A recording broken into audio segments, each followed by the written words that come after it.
I'm Justin, and this is my wife Lauren, and we have two young children. Paisley, she's 3, and Paxton, he's a year and a half. We grew up like your typical Christian couple, going to church on Sunday mornings and a midweek Bible study. But one Sunday after a service, I was getting into my car and I looked at the SUV in front of me, and there were bumper stickers that covered the entire back of this car, and a question struck me. Is this what I'm living for? This question led to an answer that would change the course of our lives forever, as we decided to stop pursuing ourselves and start pursuing God's heart for this world. We spent our whole lives in the church, but we didn't understand that there were entire groups of people across this world with distinct language and culture that were without access to the gospel of Jesus Christ.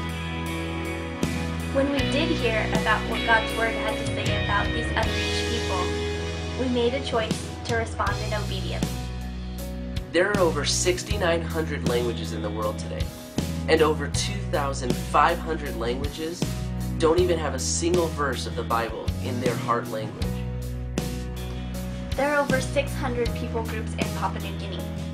Now, Papua New Guinea is about the size of California, but because of the unforgiving terrain and climate, many of these people groups remain isolated and out of reach of the gospel.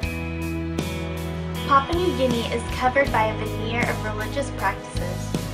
It is because of a deep-rooted, false animistic belief that people groups remain in darkness. The major problem remains the inability for these people groups to access the truth of God's Word in their own heart language as a means to displace their false beliefs.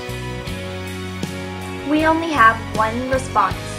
We will become part of the solution to such a big problem by taking the gospel to one of these isolated and remote people groups. We invite you to come with us as church planters as we go to an unreached people group in the Sepik region of Papua New Guinea. In July 2011, we will be getting on a plane and landing in Papua New Guinea to serve with New Tribes Mission.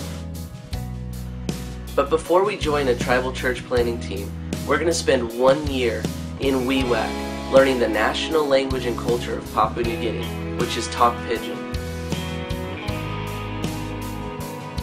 We will then spend many years in a tribe learning the language and culture of the people we are going to reach. Once we reach fluency, we, with our co-workers, will begin to teach, translate God's Word, and disciple believers. Our vision is that of Christ, not only to see people come to Jesus, but also to see a church that grows to maturity, a church that can function on their own, teach and disciple others, read and study God's Word in their own heart language. We know that this task is impossible for any one person to do, but as God raises up a team, His people, His church, and His body, we will be prepared and ready to go. God has laid it on our hearts to go where no access is available. Would you please consider being a part of taking the truth of God's Word to be seen and understood?